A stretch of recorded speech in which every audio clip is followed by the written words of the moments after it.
ว่าเรื่องอันว่าสงครามประเทศนั้นก่อกับประเทศนี้ในสมัยโบราณน่ะนะเอาบ่ถือสาระสำคัญดอก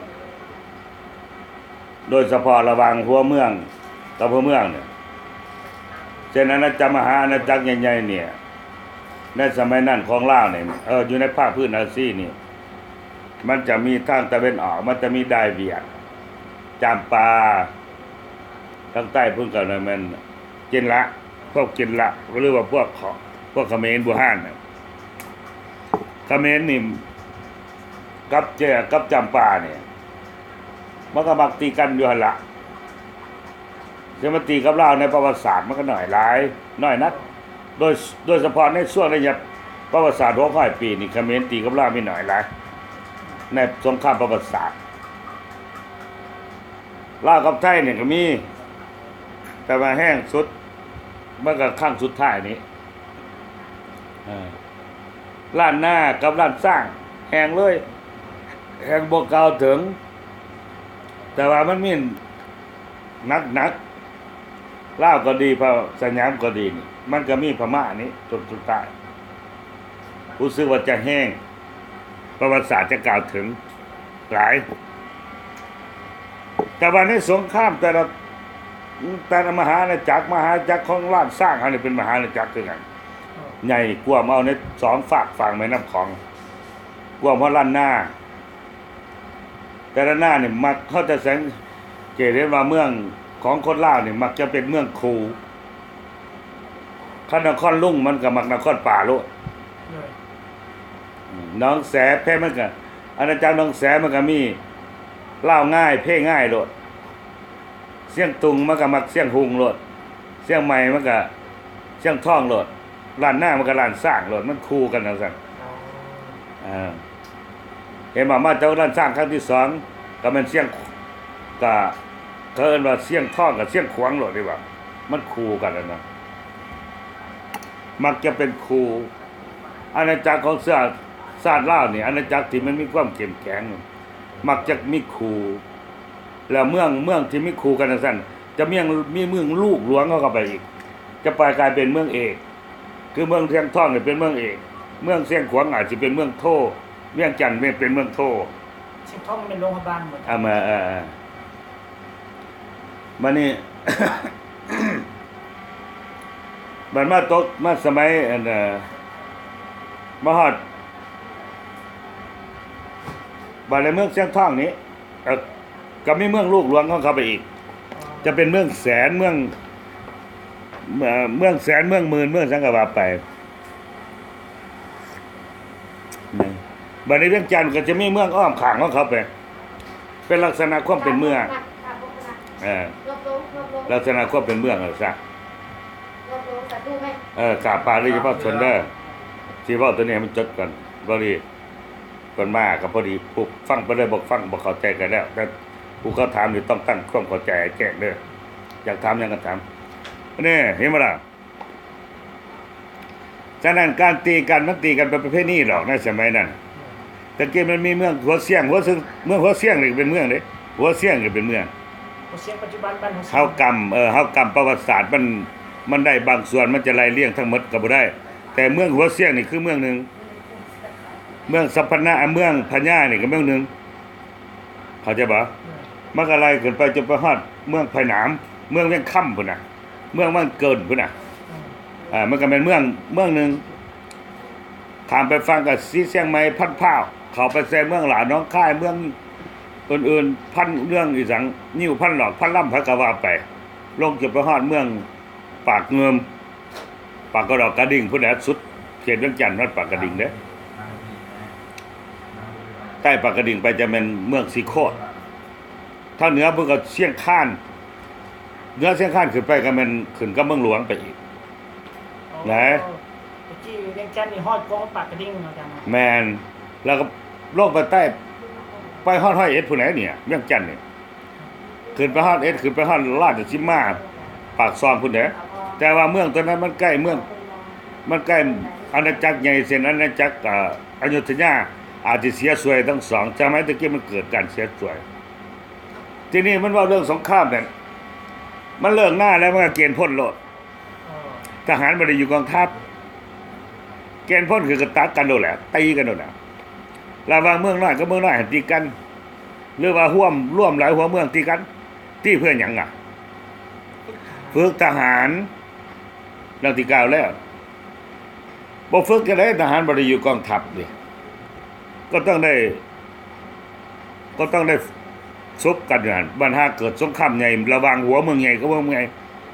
เครื่องถาเมืองอยุธยามีสัมพันธภาพสัมพันธมิตรกับลาวกับราชสร้าง เกิดขึ้นมาว่ามีปัญหาทางการเมืองขึ้นมาตีกันก็มีสมมติว่านะแต่ว่าในประวัติศาสตร์มีหน่อย แต่ว่าละสุดท้ายจะมีแห้งจังถือเป็นประวัติศาสตร์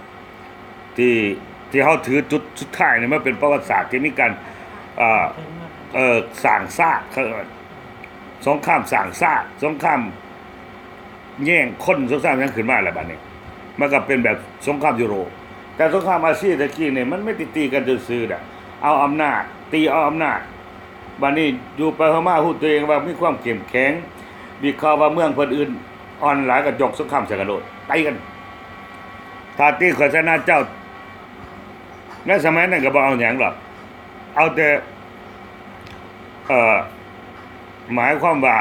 ให้เจ้าย่อมข่อยย่อมขึ้นกับข่อยเท่านั้นเองสัมพันธมิตรกันทรงอีสังทรงบรรณาการกันซื่อๆเจ้าเดินเส้นอันนั้นจากด้านสร้างของเฮานี่ในสมัยนั้นถึงถ้าบ่ทำสงครามเพื่อเอาเป็นอำนาจแต่อยุธยาก็มีหลายระยะที่ทรงลูกสาวทรงอันนี้มาแน่พระเจ้าพุ่นพระเจ้าพอข้าพเจ้านับตั้งแต่พระเจ้าฟังงูเป็นต้นมามีทรงบรรณาการโดยเอาลูกสาวของอยุธยาหรือเมืองหัวเมืองอื่นๆส่งมาบรรณาการนอกจากนั้นก็มีสร้างมีม้ามีดอกไม้เงินดอกไม้คำมีความอำนาจที่เข้มแข็งให้บ่หลังจากพระเจ้าฟังงูสถาปนาอาณาจักรนั้นสร้างน่ะเมืองอื่นๆที่หัวเมืองใหญ่อ้อมขางก็ทรงบรรณาการมาถึงเห็นบ่ล่ะ เป็นการยอมเนาะ หมายถึงว่าสัมพันธมิตรเป็นการทูตชนิดหนึ่งถึงกันน้อมบ้านในยามพระเจ้าโพธิสารราชก็มีลูกสาวเชียงใหม่เห็นบ่ล่ะจะเป็นเหตุที่ว่านางแม่ของพระเจ้าไส้เศรษฐานั่นเองปัญญานั่งอีสังลืมชื่อไปละอีสังก็ตามไปเบิ่งประวัติศาสตร์เขาจะย่อเรื่องในสมัยพระเจ้าไส้เศรษฐาก็แม่นทรงนั่งอิยามาให้นางแก้วนัดฟ้าบ่นั่นคือยังไงแต่ว่าพระเจ้ามหาธรรมราชาก็ญาติเราไปก่อนนะเห็นป่ะอันนี้เป็นต้นแล้วก็เมืองอื่นๆที่ว่าเมืองขึ้นต่างๆอะไรที่เป็นต้นก็มันเมืองที่อยู่ใกล้แล้วหันเป็นมหาอาณาจักรกับอาณาจักรแต่เมืองขึ้นที่เป็นเมืองบริวารของเมืองตัวนั้นเป็นเมืองโทเมืองตรีนี่เขาก็ยกพวกตีกันธรรมดาฉะนั้นสงครามในสมัยนั้นบ่ได้ถือว่าเป็นสงครามที่แข็งแล้วที่นี่เฮามาเบิ่งขึ้นนี่สงครามเฉพาะแต่สงครามใหญ่ที่สุดเฮาจะเห็นครั้งในประวัติศาสตร์ของลาวน่ะก็คือสมัยพระเจ้าฟ้างุมอันนี้สงครามใหญ่สงครามเอาหัวเมืองอันนี้เหรอคือพระเจ้าฟ้างุมได้ถือในประวัติศาสตร์ว่าหยังเนรเทศเพราะว่าเขตขวางมีแขว32เหลี่ยมทรงไปทางใต้โดยประการใดก็ตามจะเป็นแขว32เหลี่ยมก็ตามหรือว่าเหตุผลอื่นใดๆก็ตามพระเจ้าฟ้างุมก็ไปอยู่เมืองเขมรตั้ง16-17 ปีใหญ่ขึ้นมาแต่อายุมาฮอดปลดปล่อยอาณาจักรราชสร้างอายุ30 กว่าปีประวัติศาสตร์มันขัดแย้งกันจังซี่ที่ไปโรยเหตุใดก็ตามก็คือพระเจ้าฟ้างุมเป็นผู้ท่อนโทษอาณาจักรแต่เพื่อก็บ่แม่นขี้โหดสามารถดังประวัติศาสตร์กล่าวถึงนักการสงครามที่ดีก็ต้องมักก็เป็นมันจะคู่กันกับนักเมตตาที่ดีที่สุดก็คือการสงครามมันจะคู่กับการทูตเสมอไปถ้าบ่มีความเมตตามันสิมีการทูตเด้อปฏิกันเจ้าเห็นสงครามได้ชนะกันด้วยสงครามไม่แต่ลดตกลงด้วยการทูตทั้งนั้นฉะนั้นพระเจ้างุมสิว่าสิโหดสามารถก็ว่าแม่นการบ่มีความเข้มแข็ง แล้วก็บ่มีกลยุทธ์ทั้งสงครามเข้มแข็งบ่มีนโยบายทั้งรัฐศาสตร์ที่เข้มแข็งบ่มีนโยบายทั้งการทูตที่เข้มแข็งก็สิชนะบ่แล้วก็ครบที่แล้วจึงชนะหมดเขาจะเห็นว่าเมื่อออกจากพระนครมาสองบ่ได้ตีกันนะมีแต่ประกาศเพิ่นสมัยประงานเพิ่นตั้งชื่อเพิ่นว่าพญาผีฟ้าเอานามนี่ ข้ามแป้ไปยังไงอาจารย์ ผีฟ้าอะไรเป็นแถน ในสมัยนั้นอาณาจักรทางเหนือเขาถือแถนอาณาจักรทางใต้เขาเนี่ยถือผ้ามถือแถนน่ะนะพญาแถนเขาเอิ้นพับพญาชื่อแท้ๆเพื่อนพญาแถนหลวงฟ้าคืนแต่อยู่ปกครองเมืองฟ้าเขาเอิ้นว่าผีฟ้าเห็นว่าเขาจะมีศาสนาผีฟ้าศาสนาผีผ้าผีแถนนั่นน่ะแต่นี่ปกครองเมืองหลวงเขาเอิ้นว่าผีคือกันผีตาหอผีปูตาผีตาหออยู่ในน้ำเขาเอิ้นว่าผีเสื้อน้ำอยู่ในบกเอิ้นว่าผีเสื้อบกพวกเสื้อบกนั่นน่ะเขาเอิ้นว่าผีตาหอหรือผีปูตาศาสนาแถนจะเป็นนั่นลาวในสมัยนั้นถือแถนแต่ถือขอมแหน่ถือผ้าฮินดูแหน่คืออาณาจักรเวียงจันทน์ในผ้าฮินดูแน่นอนอาณาจักรทางเหนือคือหลวงพระบางจะมีผ้าฮินดูผสมอยู่ก็ตามแต่ว่าอยู่ในมหาอาณาจักรก็คือถือผีฟ้าแทนเพราะเขาอุปนิมาจากทางเหนือจะเป็นศาสนาแทนพระเจ้าฟ้างุมเพื่อจะโฮกเพื่อนเห็นเพื่อแห้งแล้วเพื่อนลงไปนี่อาตมาว่าเพื่อนใหญ่แล้วบ่แม่นใหญ่บ่แม่นน้อยหรอกแขวเต็มปาก32นี่แล้วเพิ่นใหญ่แล้วเพิ่นลงไปนี่เพิ่นเห็นแล้วว่าสภาพของท้องถิ่นนี่เขาถือลัทธิความเชื่อแนวใดเฮาสิไปตีเขาจะบ่ฮู้จักลัทธิความเชื่อศาสนาของเขาจะสิเอามันส้นได้จังได๋การตีคนบ่แม่นสิไปตีให้ตายตีเอามันส้นนี่ฉะนั้นเพิ่นก็ต้องฮู้อยู่แล้วว่าสังคมตอนนี้เป็นจังได๋เพิ่นก็ว่าต้องแม่นสังคมลาวอยู่ในเขตภาคทางใต้นับตั้งแต่เมืองจันทน์ลงไปเนี่ยจนฮอดจะประสักนี่สังคมลาวผสมขอมเพื่อก็ฮู้แล้วลาวส่วนหนึ่งมันก็ต้องถือผีฟ้าเพื่อก็ตั้งชื่อว่าพญาผีฟ้าไปมาไหนพญาผีฟ้ามาเลิกสิย่อมก็ย่อมบ่ย่อมแล้วก็ออกมาพบกันบางเมืองหึงว่าตัวเองเข้มแข็งก็ออกไปพบบ่เข้ากันก็ย่อมแล้วก็เจ้าสิเป็นเจ้าบ่หรือบ่เป็นคันบ่เป็นก็บางคนก็ย่อมตายบางคนก็บ่ย่อมตายแต่ส่วนใหญ่จะย่อมเป็นขาพระบาทส่วนใหญ่จะย่อมเป็นขาจนเขามาตีเมืองศรีโคตรตีท่าแขกนี่นะนั่นมีเหตุการณ์แปรผันเสียงคำย่อนี่เป็นน้องของเจ้าเมืองเสียงขวางหรือเมืองพ่วนพิกกันกับอ้ายมาลี่อยู่เมืองศรีโคตรมนุษย์ขานครรถท่าแขกดินะเจ้าเห็นพญาผีฟ้ามาแล้วได้โอกาสเอาพญาผีฟ้าไปเตียเมืองเสียงขวางพญาผีฟ้าเห็นโอกาสดีอีกได้ทั้งสองอย่างเลยเสียงคำย่อว่าถ้าเอาพญาผีฟ้าไปตีเขาจะได้เป็นเจ้าเมืองพร่วนไม่ว่ายิงไงไปกว่านั้นข้านี่เป็นน้อยๆสำหรับเอาเมืองพร่วนเป็นเรื่องน้อยสุดสำหรับพระเจ้าฟ้างุมแต่ว่าเรื่องใหญ่ที่สุดบ่ปะทะกับเมืองเวียงจันทน์เมืองเวียงจันทน์มันมีเมืองขึ้นตะบกหลายๆเป็นตีเมืองใหญ่เมืองก็ได้ตีเป็นตีเมืองน้อยก่อนไล่โอกาสไปตีเมืองน้อยก่อนไปตีสักพวนตีพวนแล้วตั้งเสียงคำย่อเป็นเจ้าเมืองไปตีเมืองซ้ำเหนือเมืองอุดทอดอุใต้อุเหนือตีลงไปลองลงมาจะนำของไปเขาเชียงแสนเมืองต้นเห็นบ่เชียงแสนหั่นเขาเอิ้นเชียงแสนของไทยนี่ร่วมกันลาวหั่นล่ะสองฝากฟังหั่นจนนั้นก็เป็นเมืองล่ามาอดีตตั้งแต่สมัยพุ่นสมัยหลายๆพุ่นล่าจกล่าเจ๊กพุ่นกับตีเรียบเชียงรายมากกับบ่ไปตีเชียงใหม่แล้วเชียงใหม่มันก็เป็นเมืองใหญ่คือกันกับตีเรียบแม่น้ำของแต่ไปตั้งทากันอยู่หั่นทำตาเฮ็ดบุญบวชลูกเน่นอยู่หั่นเขาเอิ้นว่าลูกแก้วเนี่ยเจ้าเมืองล้านหน้าก็เฮ็ดทาที่ก็บ่สามารถที่จะตีก็ลองลงมามหาดปากน้ำอูพญาคำเหี่ยวชิดคัดที่เขาอ้อมตัวล่ะมีทางเดียวกันย่อม บ่ยอมก็ตาย เราไปอ้อมเฮ็ดกันนึง ของตีอ้อมเลยดิที่ไปจากไหนเมืองที่ขึ้นกับตัวมันขึ้นม่อมสัมพันธมิตรมันยอมหมดละอย่าเรื่องมาพระราชาในไซมันก็ขึ้นนักขบตายแต่ในคมหลาบ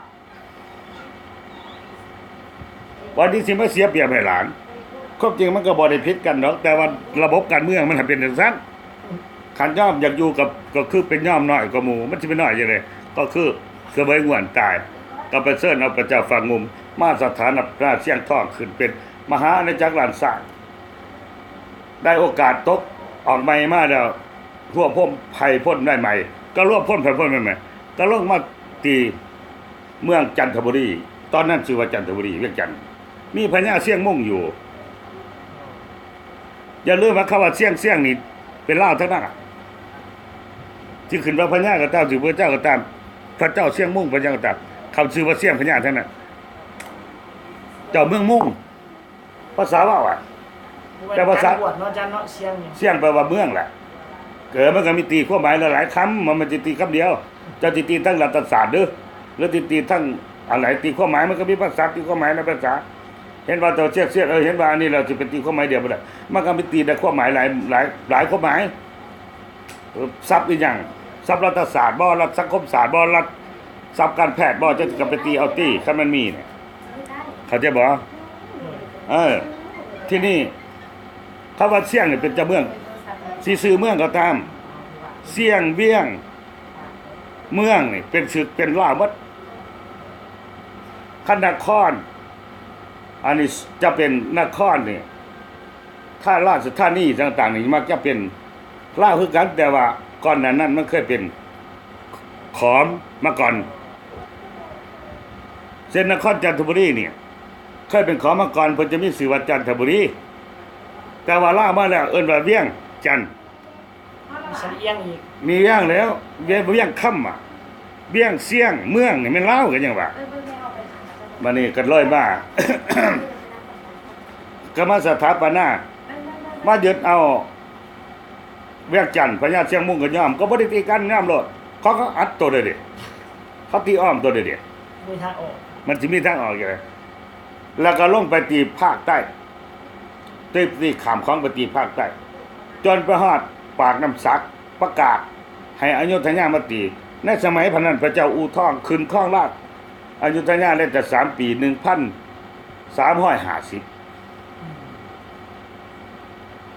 พระเจ้าฟ้างมมาสถาปนานครจะต้อง1353นะข้อสอพญา อู่ทอง